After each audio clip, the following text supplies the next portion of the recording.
It's early 2001. What will happen on September 11th in New York City is still a long way off. At the beginning of the year, there is one hot topic in the US above all others: the Super Bowl. The final of the US Professional Football League is considered one of the biggest single sporting events in the world, both then and now. In 2001, the Baltimore Ravens have to hold their own against the New York Giants. The legendary halftime show has a real all-star lineup. The rock band Aerosmith, the boy bands NSYNC and the Backstreet Boys, Britney Spears, Mary J. Blige, and Nelly are set to share the stage, and the entire US is eagerly awaiting the evening. So is 18-year-old Jill-Lyn Euto. She had plans to watch the game with her sister and parents. They were going to have tacos, and the family wanted to cheer on the Baltimore Ravens. But Jill-Lyn never showed up. Her family believed that the 18-year-old had simply stood them up. But when her sister and parents sat down in front of the TV, Jill-Lyn had already been dead for several hours, and her killer has still not been caught.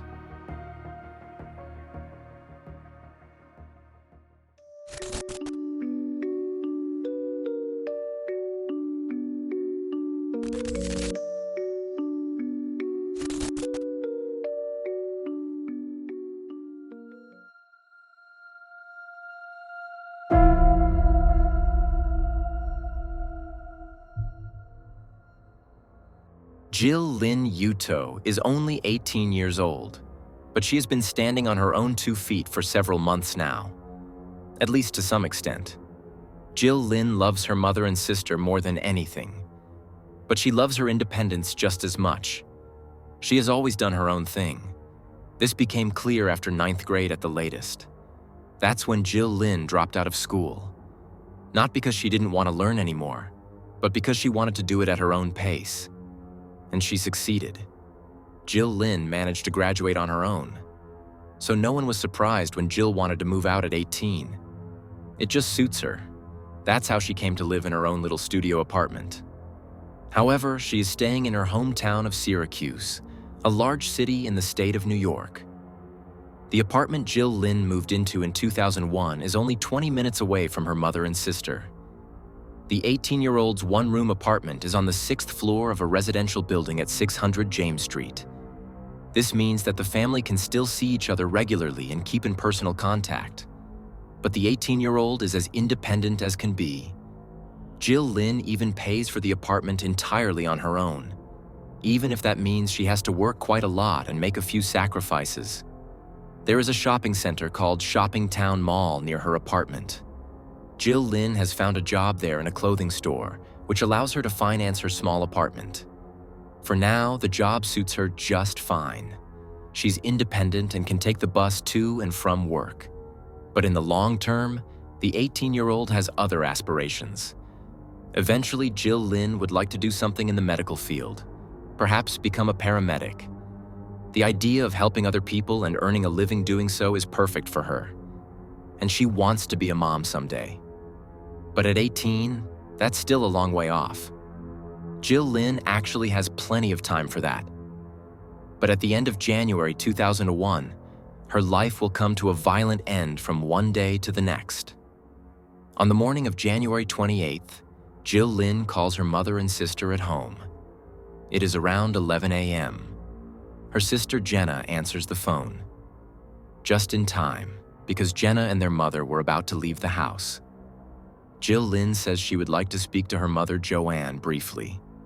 Jenna replies that it is not a good time. The two of them are already on their way to go shopping. They still need a few ingredients for the tacos they are planning to have for dinner while watching the Super Bowl.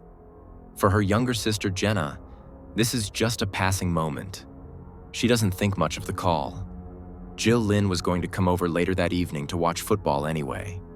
She and her parents had agreed on this some time ago. Whatever her sister wants to tell their mother Joanne, Jenna doesn't think it's a matter of life and death. Just some little thing that can surely wait until the evening. Today, Jenna regrets that very much. But when she brushes Jill-Lyn off on the phone, she has no idea that she will never find out what the 18-year-old wanted. Jill-Lyn doesn't try to insist on talking to her. When Jenna and Joanne return from shopping in the afternoon, Jenna calls Jill-Lyn again. She wants to let her know that they are back home and that Jill-Lyn can either come over or pick them up. But Jill-Lyn doesn't answer the phone. Not the whole afternoon. Even then, Jenna doesn't think anything is wrong. She's primarily just disappointed because she thinks Jill-Lyn has simply stood her and Joanna up. Jenna even leaves a few snide messages on her sister's answering machine. But Jill-Lyn will never listen to these messages.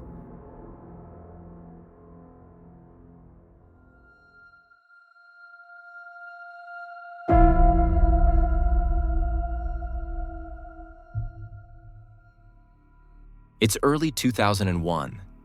Not everyone is permanently reachable yet. Not everyone has a cell phone, and not even everyone has a computer. Jill-Lyn can only be reached on her landline when she is at home. That afternoon, it looks as if she has flown out on a whim. None of Jenna's calls are answered. As mentioned, on Super Bowl night, Jenna is primarily disappointed that Jill-Lyn is not coming. She and her mother think that Jill-Lyn has probably just made other plans. So the three of them watch the game together. Jenna, the girl's mother, and their stepfather. The Baltimore Ravens win with an incredible score of 34-7. Although the family lives in New York State, they don't have much love for the Giants. But Jenna can't really enjoy the fact that the Ravens have defeated the New York team. She would have much rather shared the joy with her sister. After Super Bowl night, Mother Joanne becomes concerned. She wants to at least check in with Jill-Lyn to find out where she has been and why she stood up the family. At around 9:30 a.m. the next morning, Joanne calls the clothing store where Jill-Lyn works from her own workplace. But the 18-year-old has not shown up for work that morning. Now Joanne is suddenly certain that something is wrong. She calls Jenna, who is at home that morning, and tells her that no one knows where Jill-Lyn is. Joanne drives home from work to pick up Jenna. The two of them set off for James Street to check on Jill-Lyn at her home. Mother and sister knock and ring the doorbell, but there is no response. So Joanne uses her spare key to enter her eldest daughter's apartment. Joanne goes first. Jenna is standing in the doorway behind her when the door opens. Before Jenna can follow Joanne into the apartment, Joanne pushes her back. She instinctively wants to prevent her daughter from seeing what she saw when she entered the apartment. The small apartment contains the blood-covered body of Jill-Lyn. Joanne collapses on the doorstep. Jenna runs to the neighbors to get help. The police are called. It is immediately clear that Jill-Lyn Euto has been brutally murdered in her own apartment. Her body lies in the middle of the one-room apartment and has several stab wounds. In the chest, in the neck area, even in the back. One can only begin to imagine how terrible the scene must have been. The murder weapon is quickly found. It is a knife from Jill-Lyn's own kitchen, which was left behind in the apartment. She was killed the day before. It is difficult to determine the exact time of death. However, the medical examiner assumes it was in the afternoon of January 28th. Years later, Jenna says in an interview that this only made her feel even more guilty. That's because in the afternoon, she tried to call her sister and eventually left angry messages on her voicemail. At the time, Jill-Lyn had an answering machine that played the message live as it was being recorded and then saved it. It could be that Jenna left these very messages on the answering machine while Jill-Lyn was in her own apartment, terrified for her life. Jenna says, "I pray to God that she didn't hear me yelling at her. 'Where are you? Why aren't you answering your phone?' That haunts me."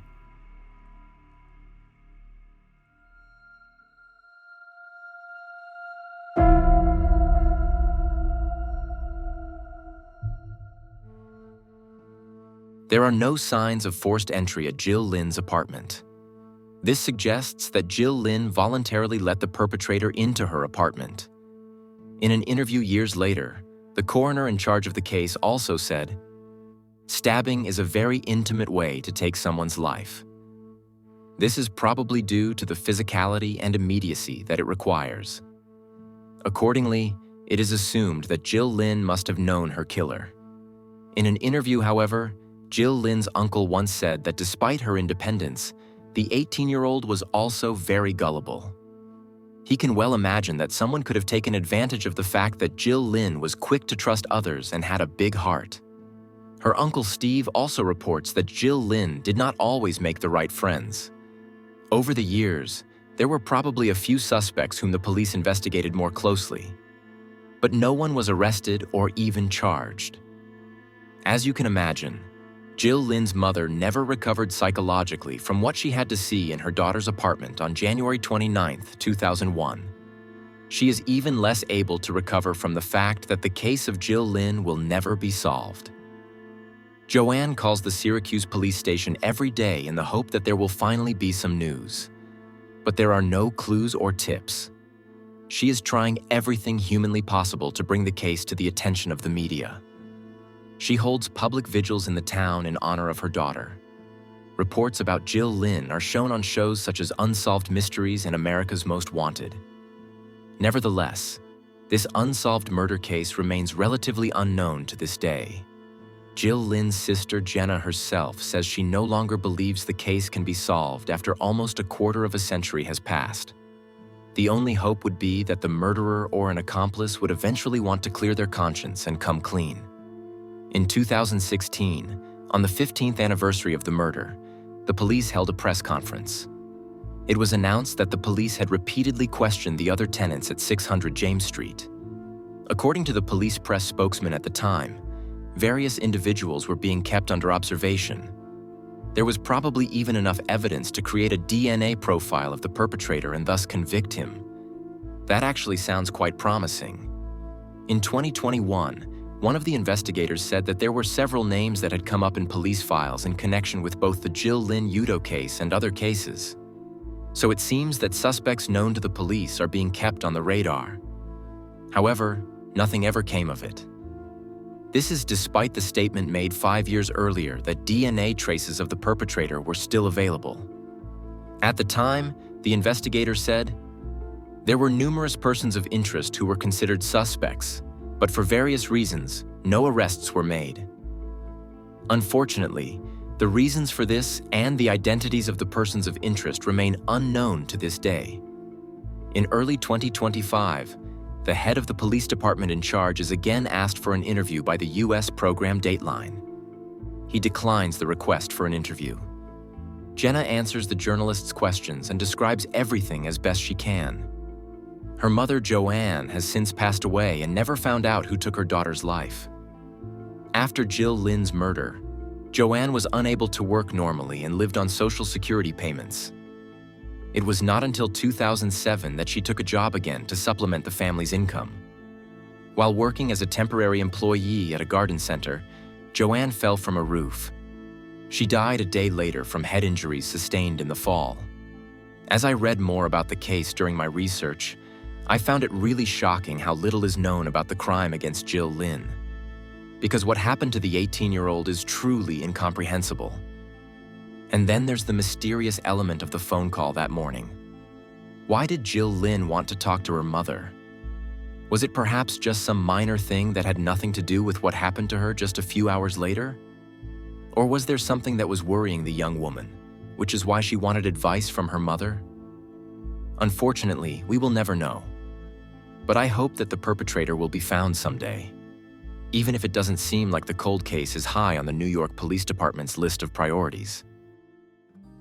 I would be interested to hear your theory about the case.